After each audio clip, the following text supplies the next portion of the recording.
G'day, Rockhound here.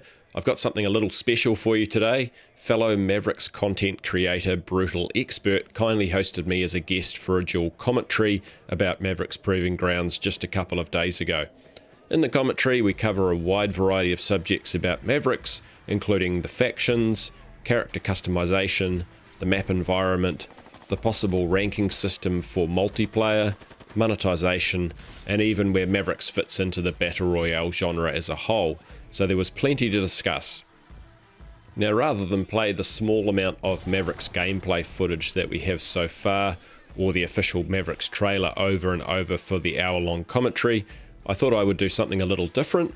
I was lucky enough to be given a code for the Battlefield 5 alpha gameplay test by Battlefield content creator Flakfire, so I'll play the video that I recorded for that in the background.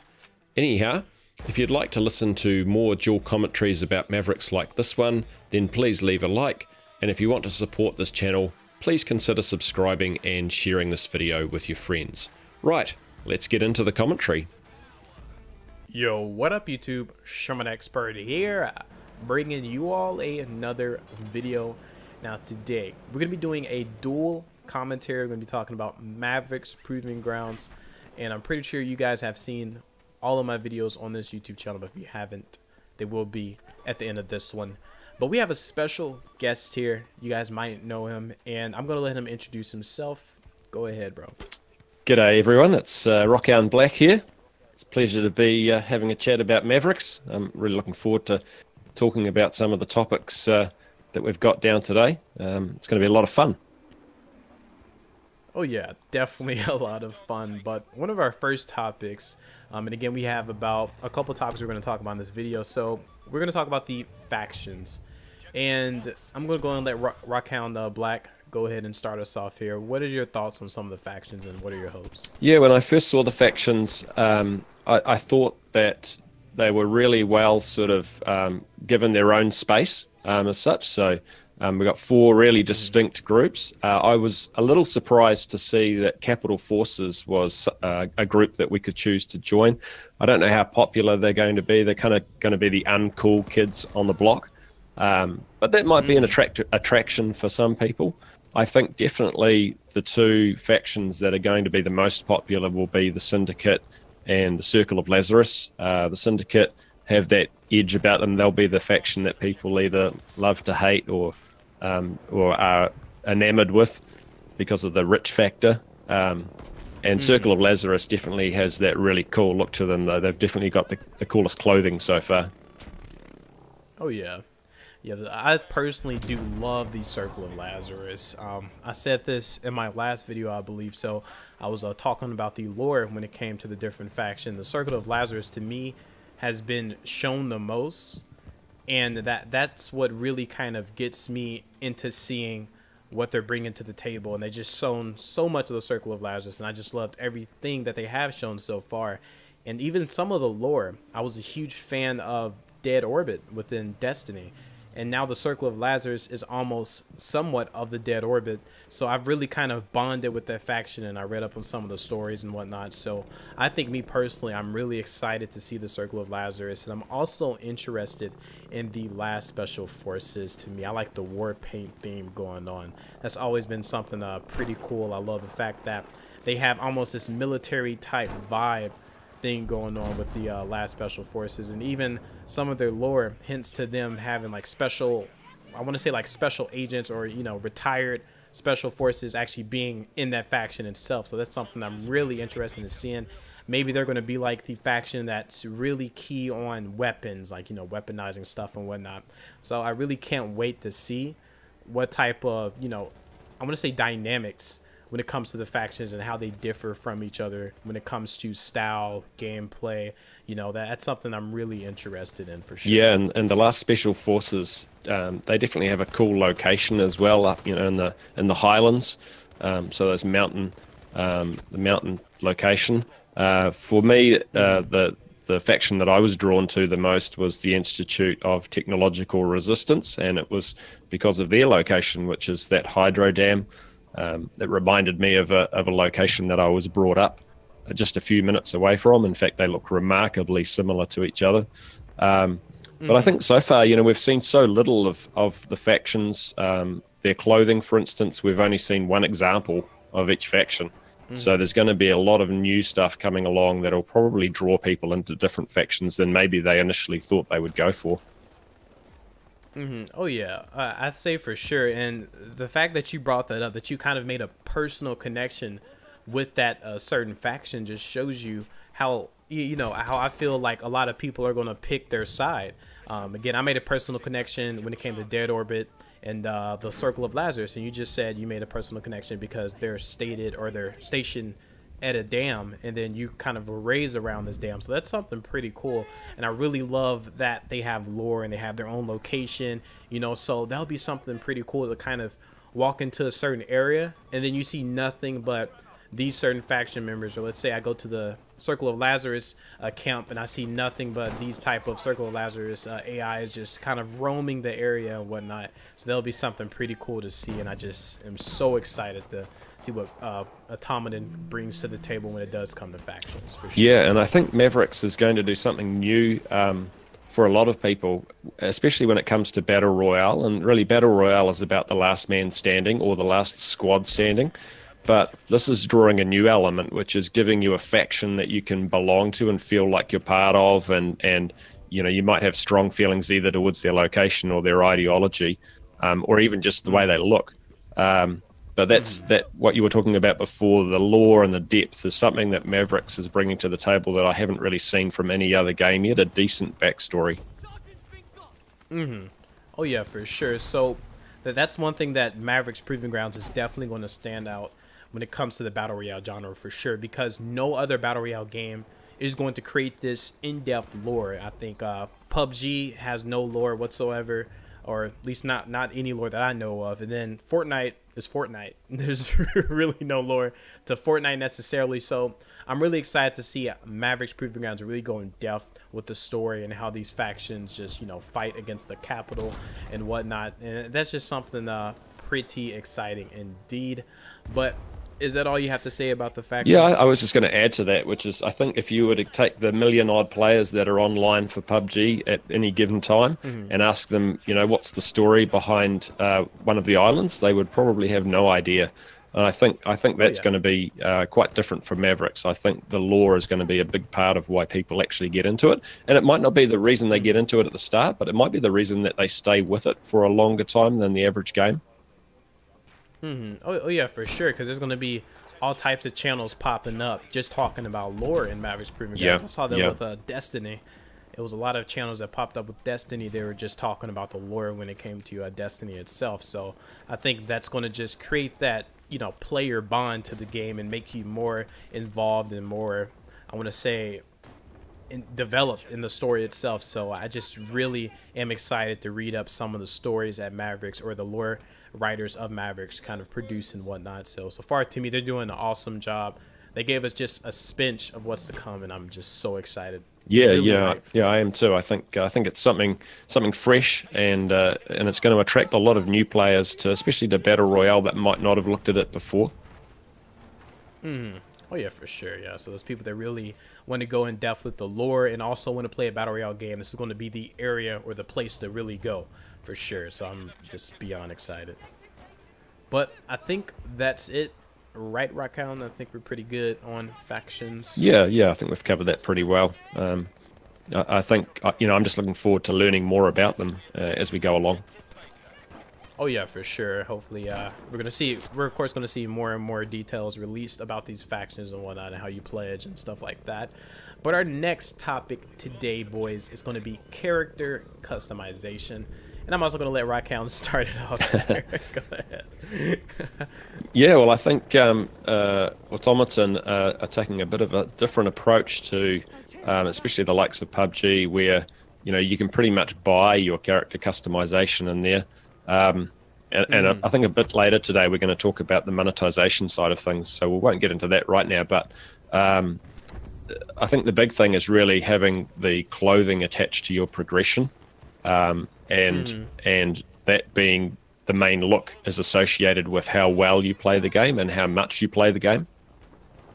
And And that's what I was thinking. To me, one thing I really want to see is really detailed and precise customization. Like I want them to literally go all out on the customization itself, because to me, my character is my character. Like I like to form a personal bond with my character.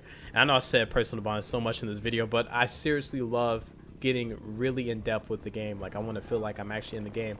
And to me, character customization has always been a really big part of the Battle Royale scene itself, but I feel like Mavericks is going to push that to the next level, especially when it comes to the factions. Just the factions alone is just taking it a step further than any other Battle Royale has ever done before. So to me, I want to see, you know, really cool, unique armor. I want to earn this unique armor that no one has, or I want to achieve this certain thing that no one has done before and get some pretty cool gear for that I could, you know, kind of show off and just really just flex all the stuff that I have done in the game. So that's something I'm really interested in seeing implemented, is just really in-depth customization, really cool rewards. Yeah, and I think that's really going to be the strength of it. Like when we heard James Thompson at E3 talking about your base customizations, he kind of played it down a little, and it sounded like you could make quite a lot of variations to the way your base character looks,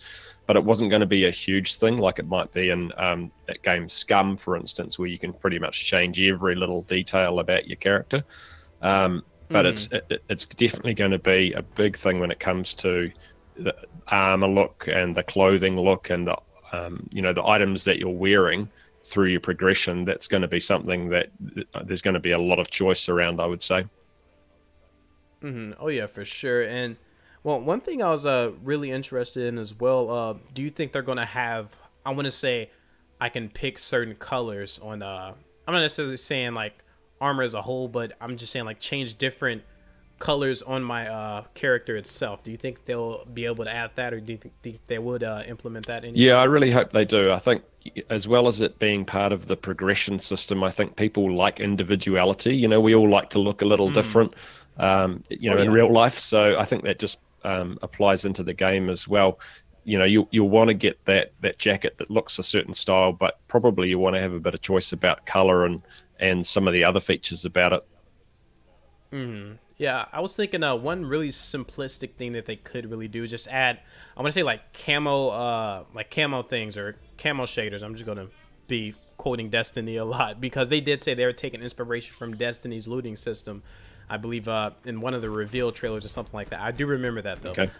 They were talking about some of the games that they were, you know, kind of taking some of the best things from and implemented into Mavericks Proving Grounds, and the looting system was mentioned. So I'm interested to see if they could have like armor shaders or something like that. That would be pretty cool. Yeah. So that way it would just change my armor as a whole to kind of match. That would be something really cool. I like the idea of that. And I think, you know, just being able to see that someone else has the same level of armor or the same you know, jacket that they've earned through a particular activity, but they've chosen a different color to you. You know, you've got to have some level of individuality.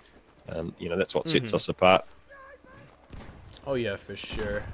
But the character customization, again, is just, to me, they can do just so much more.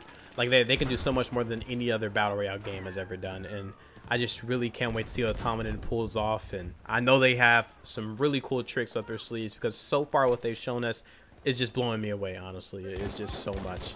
Yeah, and for me this gets into kind of a side topic, but there's a lot of chat going on at the moment, whether it be on YouTube videos or within the Discord or Reddit or wherever it is, and about the animations that we've seen so far.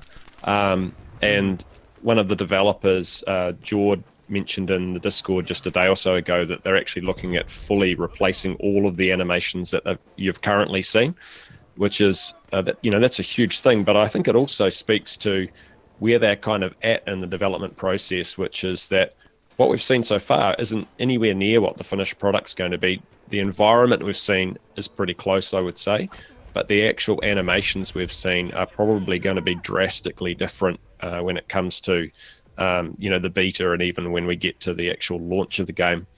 And I think during those phases, that's when we're really going to see how cool character customization can be. Yeah, so for sure, I feel like they're really, or they are really early in the game development cycle. So I actually wouldn't mind them pushing the game back if they need to. You know, if they need the extra time, like, why not? Like, just make sure everything's smooth, make sure everything's perfect, because they are going into a genre that is very competitive. Like, it's really Fortnite at the top right now. PUBG had its moment to shine, and then now it's Fortnite. And then we have Mavericks Proving Grounds coming into the Battle Arena. And then we have a couple other Battle Royale games that are releasing. So I don't mind them pushing the game back if they do need to smooth out the animations, because the animations, they do need a little work, but that's only because it's early. It's so early on in the game development cycle. So I think a lot of people were a little bit confused. They're like, yo, there's some people in the comment section saying it was a little bit choppy, which is very understandable. It's like, you know, it's pre-alpha. So I'm not too worried on how the animations are going to end up, but I am really excited to hear that they are going to rework a lot of the things that we have seen so far. But that again, once shows that it's just really early on in the game development cycle itself. But I don't want to get off too much of the current topic. But yeah, the animations, they aren't final. That's right, and so don't even worry. And you're absolutely right. You know, they do look clunky currently, and I can see why people comment about them, but you know, it's a double-edged sword. We get to see where the game's at, but it also means we're going to see some things that aren't so great so far. Oh yeah, for sure. But I think that just about ends it for this topic, the character customization. You got anything else to say? No, I think we covered that pretty well. I think it's still early days, so there's going to be a lot more of that to see as we go along. Oh yeah, for sure. I know they're just going to blow our mind away with character customization, so pretty excited about that. But up next, we have the environment of the island. Okay, this is an interesting topic, and I'm going to once again let Rockhound go first. Go ahead. Yeah, well, one of the things that really appealed to me about this game, and it wasn't even right at the start when I started creating videos on my YouTube channel about it, it was the fact that they had used Scotland as the inspiration for the game environment, and the thing about Scotland, it has very characteristic features. There's a lot of what do you call it? It's almost like a person. You can recognize it from photos and go, I'm pretty sure I know where that is. It's Scotland or Northern England, and as well as that, it has, as I mentioned in a video, it has ground features which are going to really add to gameplay, and that's that it has a real variety of terrain, but terrain that will also provide lots of cover for players as they move through it. So it gives you the option to move strategically across the countryside. And I think that's something that PUBG really lacked. It either, like on the Miramar map, it's kind of random on that map. And even the Erangel map, if that's how you pronounce that map, like if you take away the trees, the hills and that map are all kind of rounded, and you just kind of go over them, and you can be seen through the trees from hundreds of meters or yards away. And it's going to be different for Mavericks. You might be just, a stone's throw from where another player is, but you might not realize they're there, and they might even be going in the same direction as you for quite some distance without you coming across each other. And I think that's just going to add something that's far more realistic than we've seen in any other game so far, because the environment itself is based on a realistic environment, which is Scotland.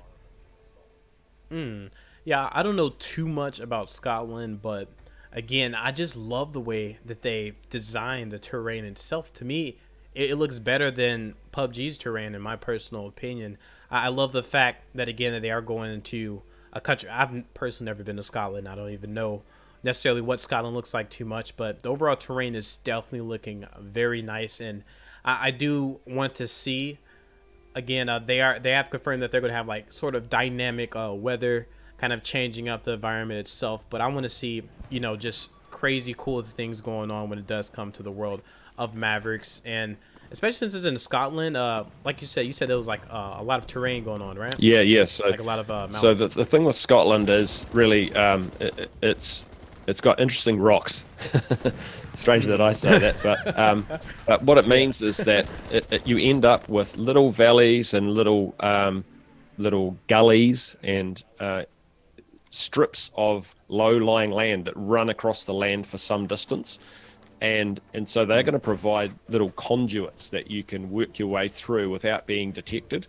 And you don't really see that in a lot of the other games. But the thing is, those sort of features are very realistic. So even though it sounds strange to have, you know, a little valley that runs all the way across a good portion of the map, it's actually more realistic than what you see on the PUBG maps, where they're just kind of a series of rounded hills with roads running through them. Yeah. You know, that's actually kind of unrealistic. And the thing about realistic landscape is that you start to think about it when you're playing it as if you're actually walking through it. You know, and you go, okay, well, I'm walking along this little gully. If I stay here, will I stay undetected? Or am I putting myself at risk because I'm in a lower area, and if someone comes across the top near me, they'll be able to shoot down towards me? And you don't really get too many of those situations in the likes of the PUBG maps.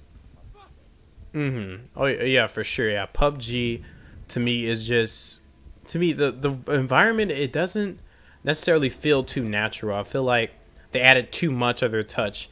And with Mavericks Proving Grounds, what we've seen so far, I feel like they're just really trying to go to the more realistic side of the environment itself. And that's why there's different weather patterns in Mavericks Proving Grounds. And there's no other type of weather patterns in any other type of Battle Royale game so far. So to me, just the environment is just going to be this huge part, and the devs have kind of stressed that the environment is going to be just this amazing place, this place where there'll be strategic locations, of course, and then there'll be just kind of like that also realistic, I'm going to say, mixture going on. So I think Automaton is just going to really kind of explore when it does come to a lot of the landscape, but at the same time keep that really nice realistic feel going on, for sure. Yeah, and it's not just the open environment, you know, where there's trees and forest, although some of the images I've seen of that, where it goes from sort of open forest to much more dense forest, where there might be someone just a short distance from you and you can't see them.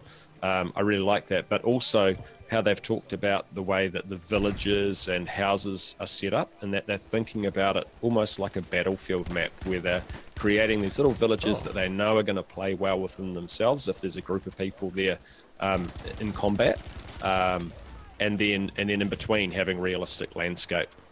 So I think that combination of putting a lot of thought into the built-up areas, but also making the landscape realistic, is going to make for a really great map. Yeah, I would love to hear them kind of talk about how they measure, you know, they don't want to make the map necessarily too, I want to say, strategic, but at the same time, do they want to make the map more natural or more strategic? And I want to just really them to talk about how they kind of balance that out. There'll be something really cool to hear on how they make a map that's also really realistic, but at the same time not too obvious that they put those strategic hints all around there, you know what I mean? So I would love to see them kind of really talk in depth on how they sort of just balance that out. There'll be something really cool to hear. Yeah, and one of the things that I really like about the Automaton team so far is that they've talked a lot, especially in the Discord, about listening to what we as players say going through the closed beta. So there are going to be changes made from what we start off with, and it'll be because, you know, we say that a certain area on the map, a certain township doesn't play well because the walls are all too high or whatever it is, and we'll see those changes made. So that it's that communication between us and them that actually ends up with a game that's much better, because, you know, we're letting them know what doesn't work. Yeah, and that's something that Automaton, I think that they're really going to have a strong point. We're going to be able to say, this isn't working so well, so if the majority of the community agrees, then I think Automaton is going to be those devs that actually go in there and do something and not kind of leave the game necessarily hanging like PUBG did for a long time. Then when Fortnite came out, the devs decided to, you know, kind of get on their stuff. But I feel like Automaton is really going to be that team that really listens to the player base, just like you said, and they're really going to take our feedback, because me and you, we're of course going to be both in the closed beta, and I'm going to literally just type as much as I can on some of the problems that I see, and I'm going to send them a personal email, you know, and let them know all the problems, or send or post it on Reddit, whatever they have available for us to, you know, kind of give that feedback. And I really do feel like themselves, they're really going to try to create a responsive, I want to say, connection when it does come to the community. Yeah, and I think that constructive criticism is so important, because as developers, you know, quite often I guess you can be you can't see the wood for the trees sometimes. And so having players come in that are fresh off other games and then playing the game and going, okay, I really like this part, but I don't like this part. For them, that's going to be so helpful in actually making changes that will be good for us down the track. But I think as players, it'll be important for us not to get too frustrated early on, because we've got to realize. Yes, the pre-alpha. That's right. Yeah. Or even during the beta, that we're in the process of helping them make the game that we want. Yes, of course. Now, I feel like at the same time, you know, as a developer standpoint, that they have to find that really nice balance and understanding that, yes, it's their game. Of course, you know, they kind of developed it, but, you know, we're the people that really kind of put the game on the map. You know what I mean? Like, we're the people, the audience is really what makes a game a great game. You know what I mean? And the developers are also a part of it. So we got to kind of find that balance, a healthy balance in between both, and understanding that they have, you know, certain things that they have to do, and we have to kind of go with some of the changes that they do make, because a lot of the game developers, like, to me, what makes a great game developer is finding that really soft spot, you know, because a lot of changes we don't understand because we're looking at the smaller picture and they're more so looking at the really big picture. And I feel like Automaton, they're going to find that healthy balance in between and just blow us away. Yeah, exactly. And the other day we had, you know, Wacky Jackie, one of the YouTubers. He came in, so he does a lot of PUBG, and he came onto the Discord, and one of the things that he said was that as long as they communicate, this is Automaton, as long as Automaton communicate well as to what's going on, that's probably the biggest thing they need to do, because then at least the community has a feeling for, okay, you know, this isn't happening because of, you know, this change to the game isn't happening because of X, Y, Z. And at least we're aware of what's happening. And I felt for a while Automaton weren't so on top of that, but just the last week or so, they've really picked that up and given us a lot more information through the Discord. And I feel like they're heading in the right direction when it comes to the communication. Oh, yeah, for sure. So they're just really doing such a good job. And I can believe we just got on topic. We got a topic pretty far. That was the environment. Yeah, exactly. Yeah. But I think our next topic, do you have anything to say before we move on? I think the ranking system is our next topic, right? And I think I'm going to throw it over to you to start that one off, because for me, I was just going to say, for me, all I've played is Battlefield, and the ranking system in Battlefield is kind of meaningless. So maybe you could kick this one off. Okay, yeah, I'm really glad, and I was actually going to see if I could start it off. I was just going to ask you want me to start it off? But the ranking system, you guys, all right, a little bit backstory. This is going to be a little short story, all right? So you guys know, you probably see some of my videos. I'm a huge competitive GB player, so I participated in a big MOG type event, so I love a competitive ranking system and the ranking system itself. So I'm going to talk about some of my hopes and whatnot, and I think that Mavericks Proving Grounds needs to have, of course, your public rank, the rank that everyone can see, of course, you know, just the experience, amount of experience and whatnot. And then they also need to have that more so competitive rank. And one thing that I'm going to give you guys an example of a ranking system that I really enjoyed was Halo's ranking system. To me, this was the best type of competitive ranking system itself. I'm not talking about the experience, but I'm talking about just the competitive aspects. So basically how that worked is you won, I want to say 5 games. Yeah, 5 or 6 games. And you got into a certain division. There was, correct me if I'm wrong, it was bronze, platinum, diamond, onyx, and then I think it was like another one above that. But that was just so cool to see that huge like experience gap. Like you have the onyx players playing against the onyx players, you had all the diamond players playing against the diamond players, you had the platinum players playing against the platinum players, and it was just really cool, and it felt really good to progress on through those competitive ranking system. And it actually gave you a number on the your world leaderboard. So let's say you were Onyx, it will tell you what number in Onyx you were. So I believe I was at the most probably like top 10 for Halo Wars 2. That's an RTS game, and a lot of you guys have probably seen those videos too on my channel. But yeah, I was top 10, and that just felt so good. Like that felt really good. That was one of the top players in that game. So I think they need to have a competitive ranking system, but also have a regular ranking system for the people that aren't too competitive. They just want to have fun and play the game. Because I know me as a content creator, I want to be the best I can be. So I'm going to definitely lean more towards the competitive side of Mavericks Proving Grounds when it does come to certain things. And I would like to see, I want to say, armor unlocked at certain ranks. That'll be something pretty cool. That's what I'm really hoping that they do kind of implement. So let's say, for instance, I hit the max rank or the best rank, whatever they do so far, and I get this specific set of armor that shows that I've hit that ranked, and that'll be something pretty cool. Yeah, and I think what you were just talking about then is that having similar ranks playing against each other really makes for tight competition, which is what we all like. Oh yeah. You know, you don't end up with those hugely unbalanced games where, you know, you've got the newbie versus Shroud kind of kind of competition. But yeah, I agree. I think if there can be things that are opened up to higher ranks that you don't have early on, as long as it doesn't make the game too unbalanced, I'd really like to see those. Because when I was talking before about ranking, like I come from, you know, playing a lot of Battlefield, and really you have ranks in that all the way through to from 0 to 150, but they make very little difference to, you know, the weapons that you have access to, or the armor that you, well, there isn't any armor, but there's no reward for actually making it through the ranks.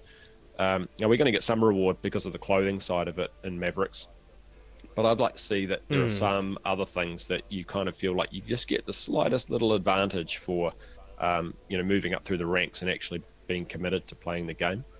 The other thing is, I hope they give you the opportunity to play unranked games. So if you just want to go out and practice something new, like you want to spend a game where you're just focusing on blowing stuff up, and getting used to doing that, and the ways that works really well for you, then playing an unranked game is a good way to do that. And then, you know, when you're playing the ranked game, it's going to be much more competitive because you've got people that are your peers as far as skills go. Yeah, and that's one thing that I was kind of trying to say, that I feel like they need to have two different playlists. You got your ranked and you got your unranked. You know, like you said, for the people that want to kind of mess around and just blow stuff up, they should go in the unranked playlist and just have fun, you know? Because I know some people, they actually enjoy just, you know, I want to say pub stomping.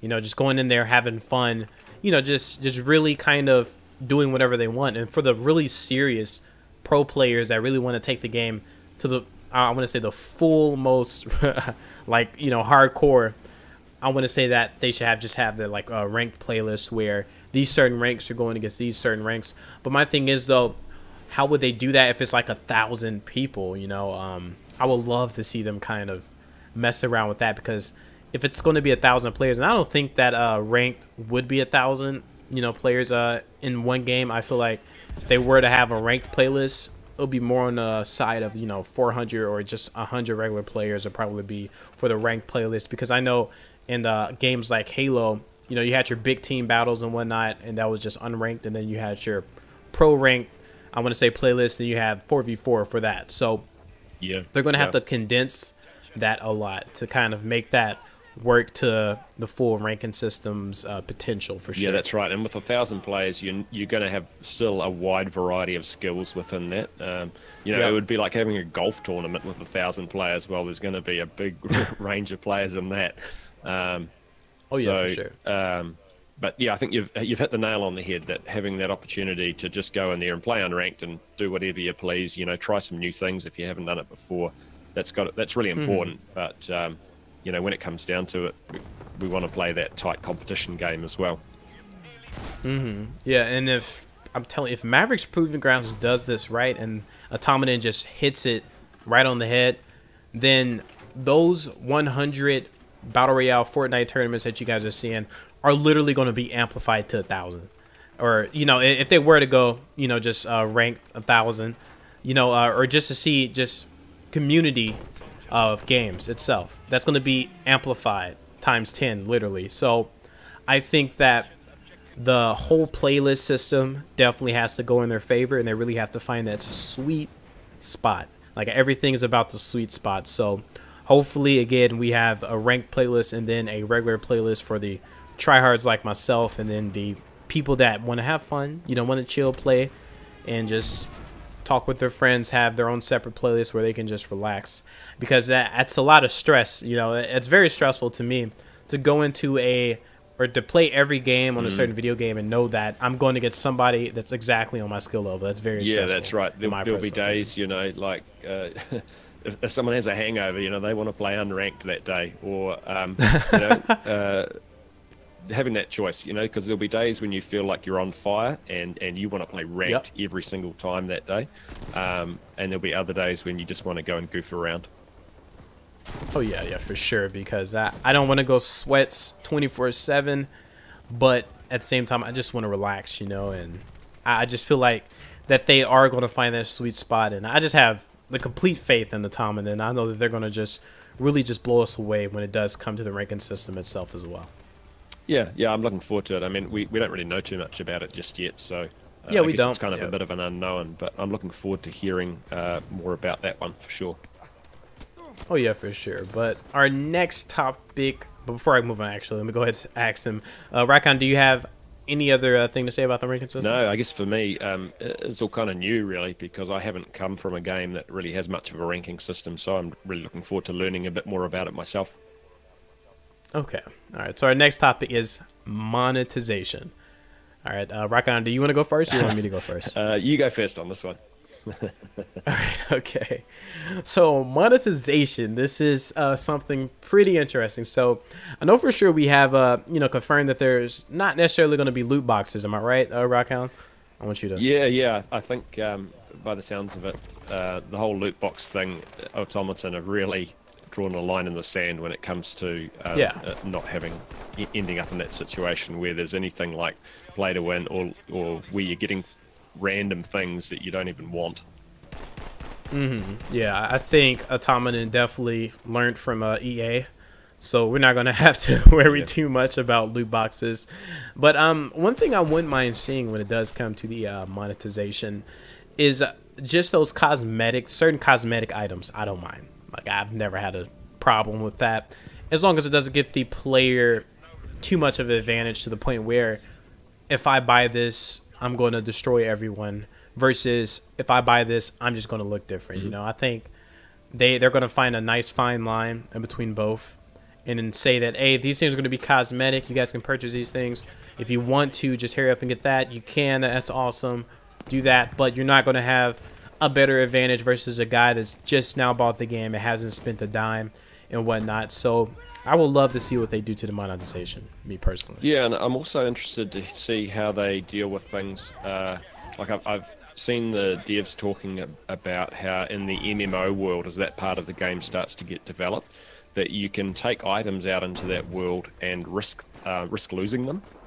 And so how that fits into the monetization system, you know, if you've spent some money, some real world money, effectively on buying a gun skin that you really love, then, you know, is that something that you want to take out into that situation and risk losing? I want to know more about how they're going to handle that side of things. Okay, so they're actually going to let you go out to the open world and then have a chance of losing things. That's actually pretty cool. That kind of reminds me of the Division's, was it Dark Zone, where you have to actually send all the items back to your headquarters in order to keep them. So that's something pretty cool. And I think what they would do, if you pay for an expensive skin, maybe they'll give you like a strike or something. And maybe if you lose it like twice, it'll be gone. Just because, you know, I feel like if you pay for that, they wouldn't want you to just lose it too quickly. You know what I mean? I feel like, but at the same time, I don't know how they would balance that, because that wouldn't be fair for people that have earned that specific gear. And maybe like everybody gets a strike, or you would know, or you would have to have like, you know, the awareness that you're risking your gear that you just paid for. Yeah, that's right. And so presumably they're going to have some sort of storage area where you can have your different skins and things, I guess, at your faction's location. And then, you know, you might choose to take your favorite gun skin into a Battle Royale game, because it sounds like you're not going to lose it during that part of the game. But in the MMO world, your favorite gun skin might stay on the shelf because you don't want to lose that item in the MMO world. Oh, yeah.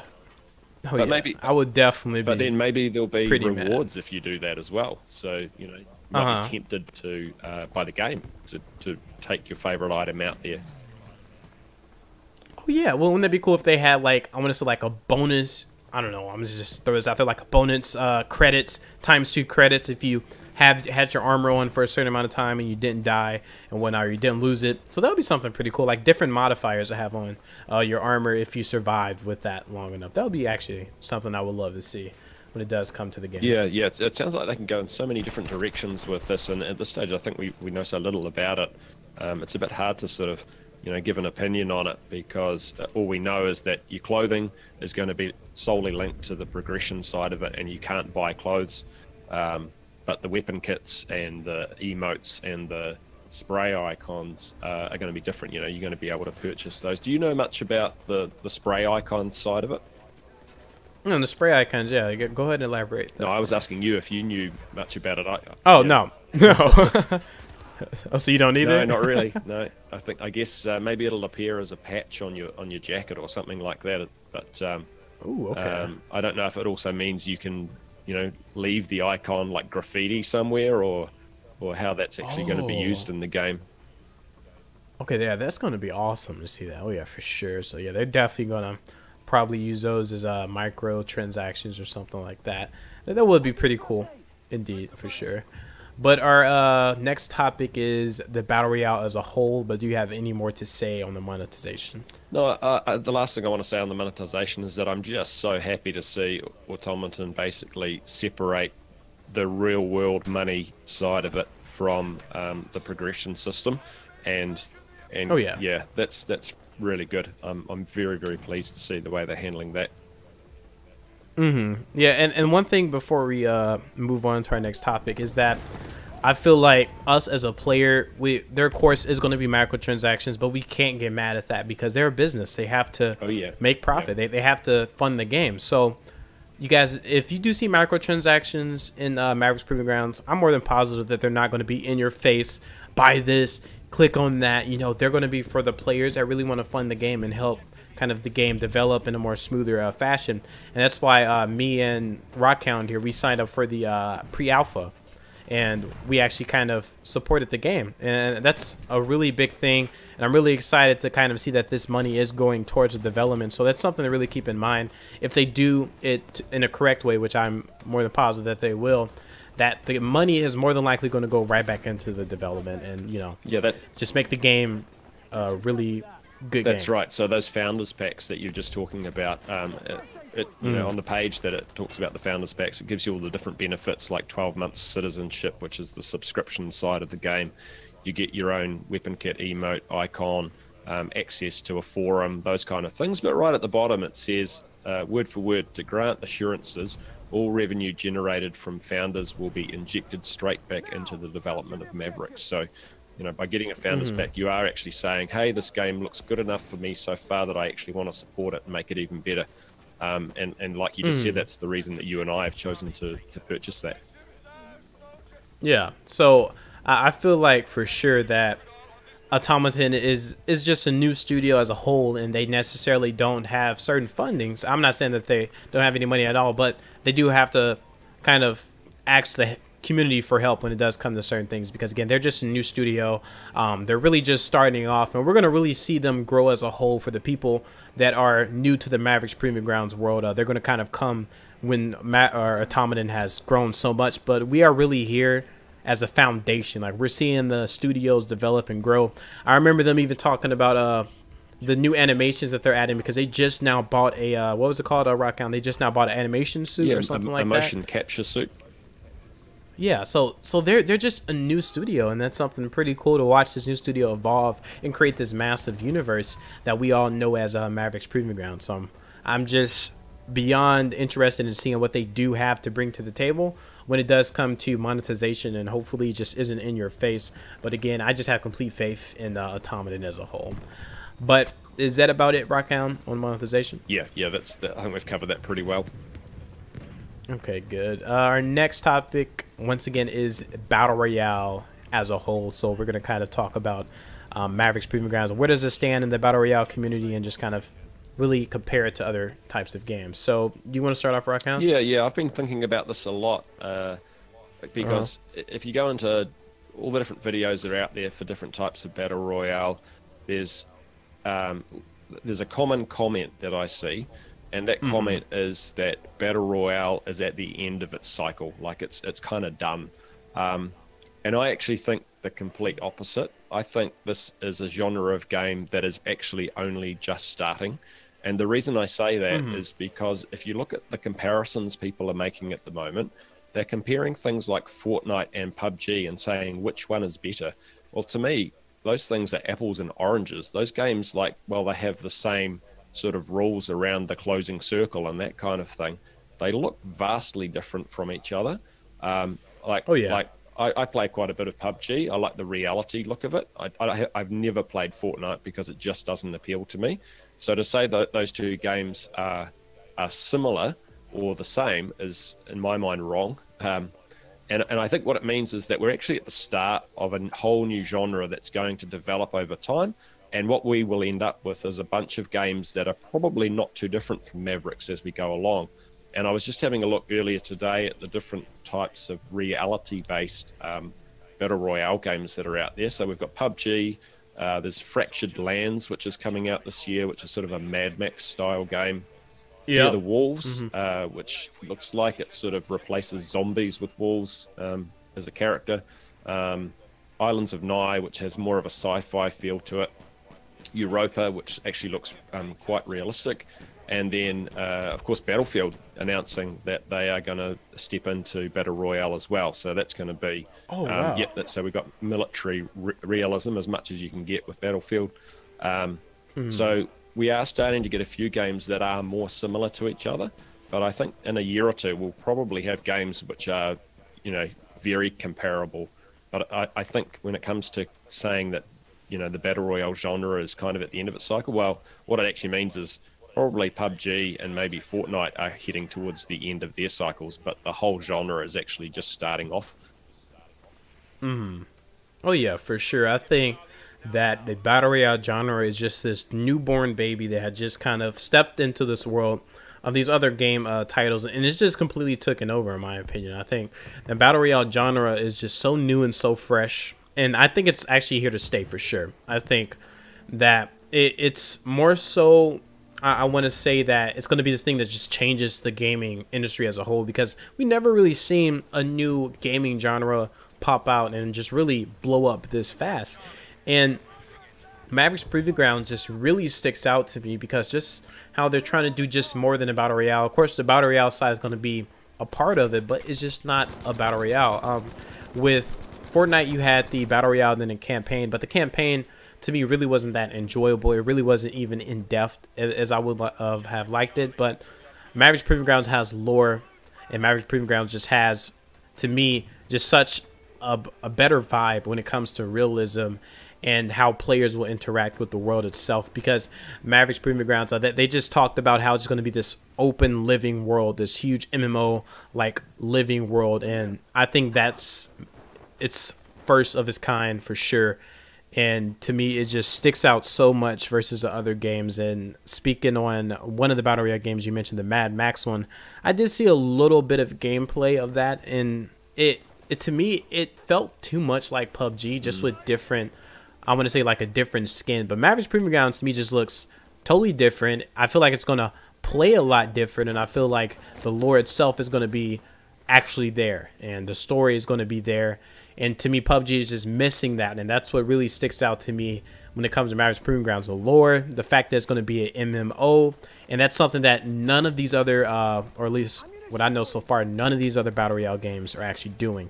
They're not making a huge MMO universe in the scene. So Mavericks Proving Grounds to me just stands out so much more to the whole Battle Royale as a whole. Yeah, and I think, if you wanted to compare those two, so compare PUBG to Mavericks, the things that we've talked about today, which is, the four factions and the capital forces, the character customization, and how that relates to the factions and progression, the environment, the ranking system, and even the way the monetization system has been run so far, so different from PUBG, even though in some ways the games kind of look similar. They have some of the same weapons, the animations look kind of similar, or at least if you compare the pre-alphas, they kind of do. Yeah.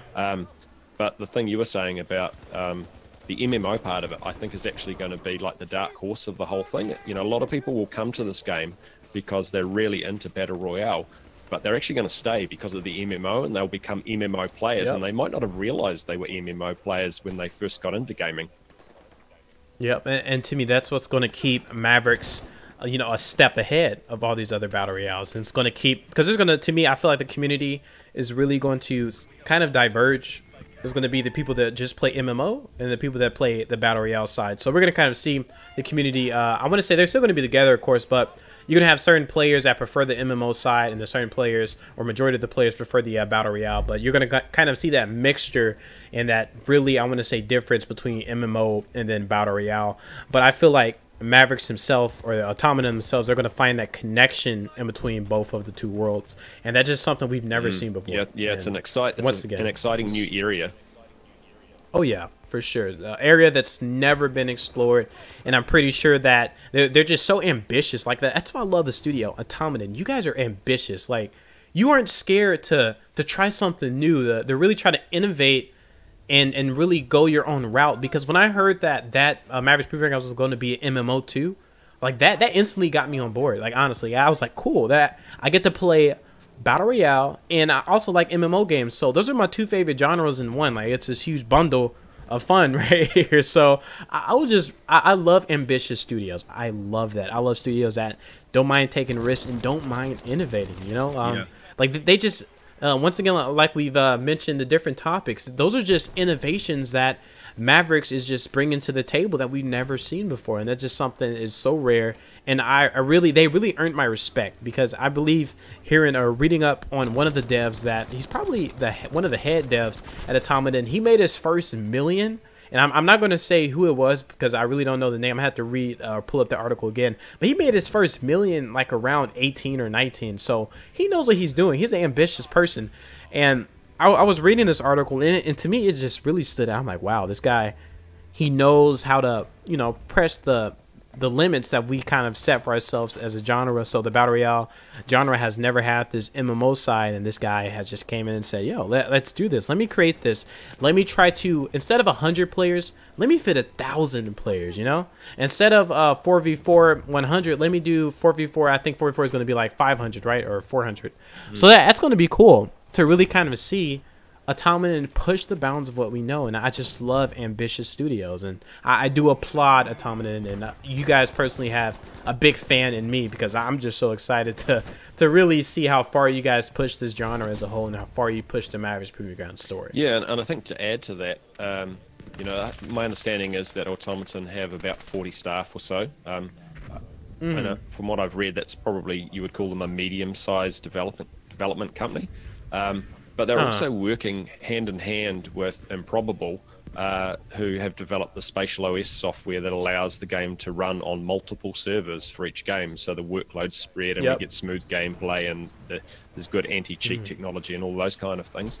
Well, Improbable, they had a fundraising round where they raised $500 million for their wow. So they are no lightweights, and so there are some big players involved in this game. It's, you know, it's not a backyard development company by any means.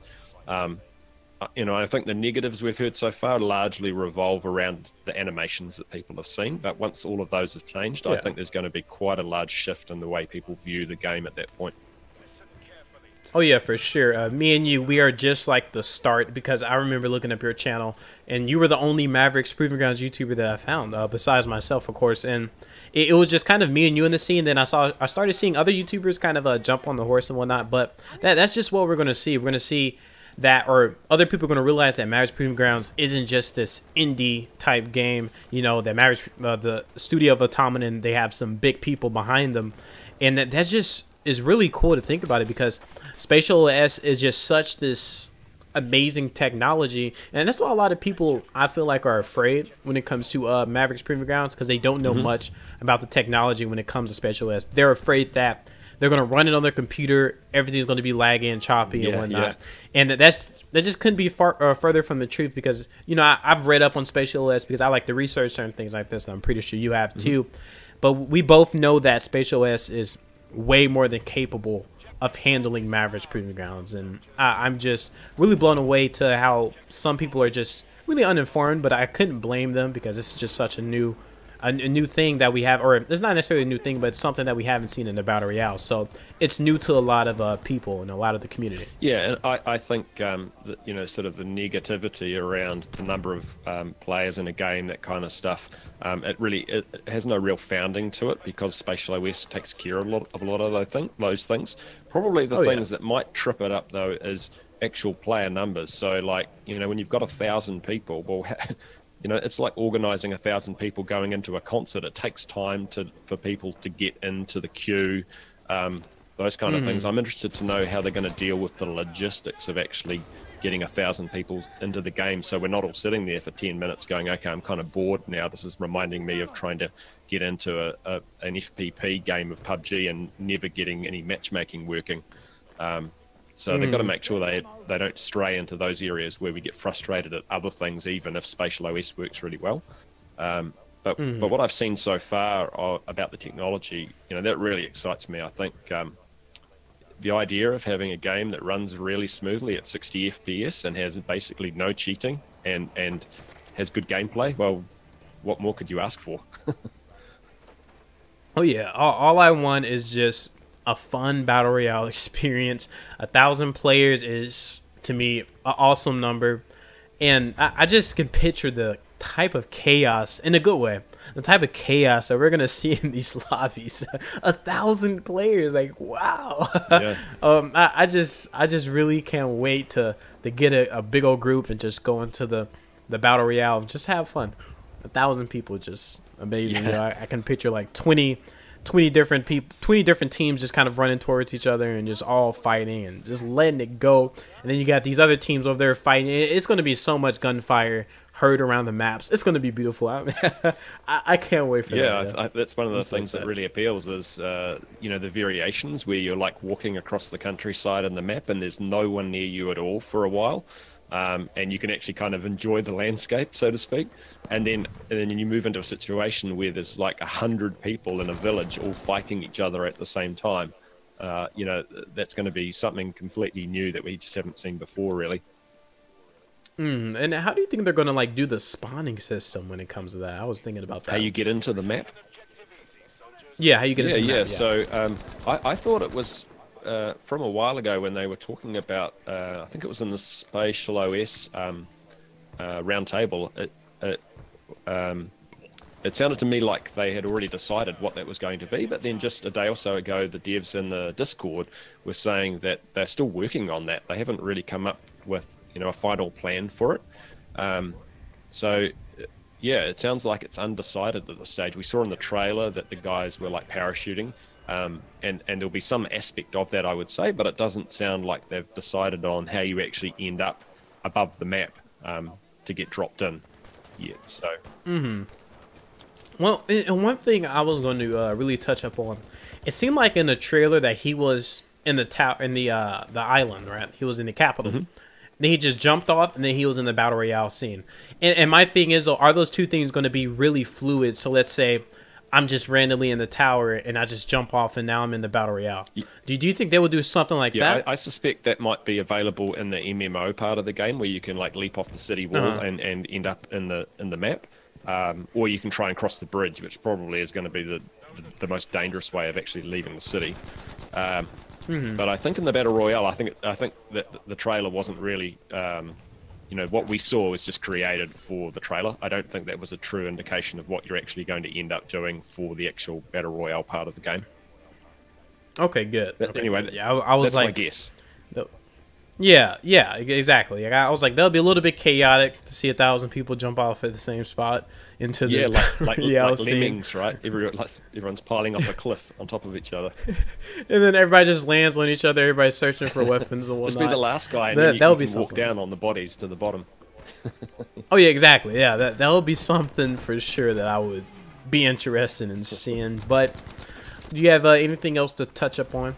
I think we've covered quite a few aspects of the game there. You know, I think there'll be opportunities for us to have these sort of conversations again as we learn more about it, especially the lore part, like you brought up at the start. I'm really intrigued by that. And for someone who hasn't really played MMO before, I'm really looking forward to learning more about MMO and lore and actually, you know, becoming part of the community and part of the faction and all those kind of things.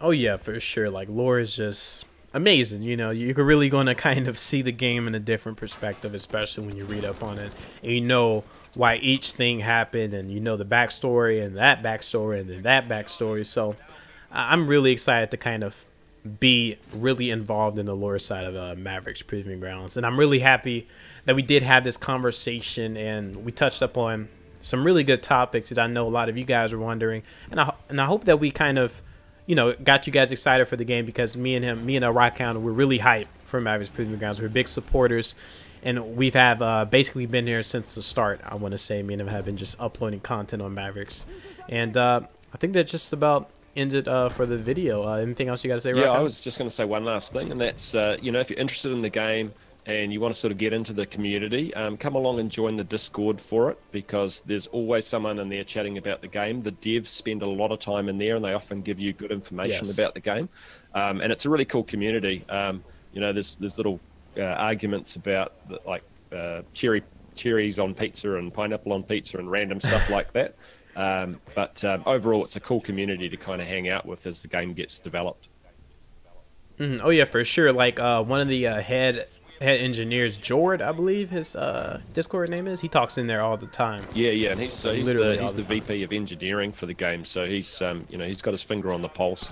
And we've also got Joel in there now as well, who's kind of one of the senior designers, I think. So he knows a lot about the way the game's actually going to play out. So yeah, he's giving us quite a lot of information, especially over the last few days. So yeah, it's a good place to hang out if you are into the game or what you've seen of it so far. Yeah, that's really cool that the devs, we actually chat with the devs, you guys. And of course, they are busy, so don't kind of badger them too much. But you know, it's just really cool to kind of see the devs interact with the community in the way that they do, because not a lot of devs actually do that. You know, so this is a really rare opportunity, because when the community gets so big, they're not going to be able to answer necessarily everyone, but now they kind of have a nice little scope, and the Discord is just this really closed community. So it's really cool to watch this grow and whatnot, for sure. Yeah. But I think we're gonna just end it. What were you gonna say? No, I think I'm all done. I've said everything that I wanted to say about the game. I'm just really looking forward to the closed beta. 2 months seems like a long time. Oh yeah, 2 months. It's gonna be late August, right? You think so? Yeah, I hope so. When you were talking about them maybe putting the game back, I was like, oh no, I don't want that. I want to play this game. Yeah, I do, but then again, I want it to be just smooth as possible, you know? Yeah, I agree. So I'm more than positive it's going to be good, but I'm pretty sure they're not going to push the game back. I think they got everything ready and they got the cannons loaded. But you guys, do me a favor, check out Rockhound is Black. He does some of the most amazing commentaries I've ever heard. Like seriously, this guy, he goes really in depth with all of his videos. He takes the time out and edits a lot of his videos, and you can tell it shows in his work. Like I really do notice that. So if you guys are really big fans of Mavericks Proving Grounds and you just want to check them out, there will be a link in the description below. Yeah, thanks very much, and I really appreciate the opportunity to have a bit of a chat today. And likewise, I think you and I do, you know, quite different videos from each other. So you know, like subscribe to both of us, because we really give different angles on the game. Oh yeah, yeah, for sure. But other than that, you guys, I do hope you all enjoyed this video. Once again, Rockhound's YouTube channel will be in the description below, and I do hope you guys check him out. And this has been your #1 expert for all things brutal. And Rockhound, go into your outro. Enjoy the rest of your day. All right, nobody saw all things brutal. Peace.